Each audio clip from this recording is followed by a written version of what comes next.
கர்த்தருடைய பரிசுத்த நாமம் மகிமைப்படுவதாக. Today's promise verse is taken from Isaiah chapter 40 verse 29. He gives strength to the weary and increases the power of the weak. ஏசாயா 40 அதிகாரம் 29 வசனம். சோர்ந்து போகிறவனுக்கு அவர் பலன் கொடுத்து சத்துவம் இல்லாதவனுக்கு சத்துவத்தை பெருக பண்ணுகிறார். Are you feeling weak and you say that I'm totally drained? It might be your physical weakness or you're emotionally stressed, or it might be spiritual battle and you say that you had enough. நீங்கள் சோர்ந்து போய் காணப்படுறீங்களா? ஒருவேளை அது உங்களுக்கு ஒரு உடல்நிலை மூலமாக வந்த ஒரு சோர்வாக இருக்கலாம், அல்லது மனம் உடைந்து போன சூழ்நிலையா, அல்லது ஆவிக்குரிய வாழ்க்கையிலே வறட்சி காணப்படுகிறதா? இது போதும் என்று சொல்லிக் கொண்டு இருக்கிறீங்களா? இந்த நாளிலே தேவன் உங்களுக்கு கொடுக்கிற நம்பிக்கையின் வாக்குத்தத்த வசனத்தை பார்த்தோம் அல்லவா? நாம் 1 ராஜாக்கள் 19 அதிகாரம் 1 முதல் 8 வசனத்திலே பார்க்கிறோம்.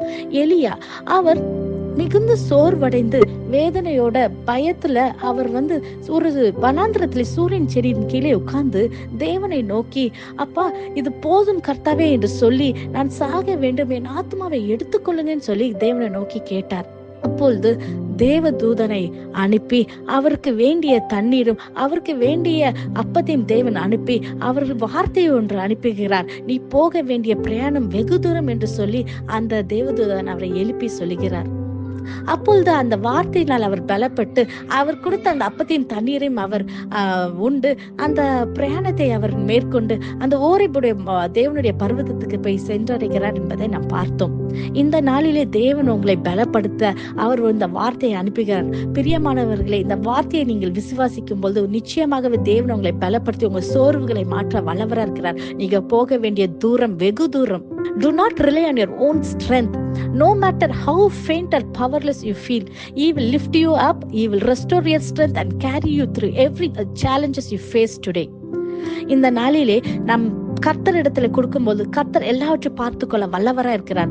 மத்தேயு எழுதின சுவிசேஷம் 4 அதிகாரம் 4 வசனத்திலே பார்க்கிறோம், மனுஷன் அப்பத்தினால் மாத்திரமல்ல தேவனுடைய வாயிலிருந்து புறப்படுகிற ஒவ்வொரு வார்த்தையினாலே பிழைப்பான். நிச்சயமாக தேவன் இந்த வார்த்தையை ஆசீர்வதித்து உங்களை பலப்படுத்துவார் என்று நான் விசுவாசிக்கிறேன். நீங்க போக வேண்டிய தூரம் வெகு தூரம். நிச்சயமாகவே கர்த்தர் அப்படி காரியங்களை செய்ய வல்லவரா இருக்கிறார். நம் கண்களை மூடி ஜெபிப்போமாக.